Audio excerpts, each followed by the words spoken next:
Santiago 5:16 hanggang 18.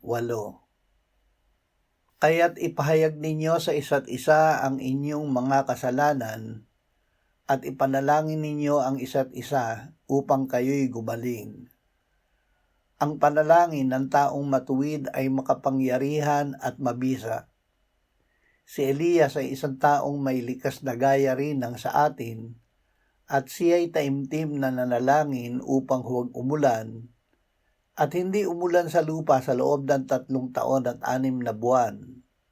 At muli siyang nanalangin, at ang langit ay nagbigay ng ulan, at ang lupa ay sinibula ng bunga nito. Magpahayag sa isa't isa. Karaniwan ang nagagawa nating kasalanan ay sa isa't isa. Ipahayag natin ito sa Diyos, at ipahayag din natin ito sa ating kapwa na nagawa ng kasalanan. Ipanalangin din natin ang isa't isa upang tayo ay gumaling. Ang panalangin ito ay diringgin ng Diyos. Papuri sa Diyos.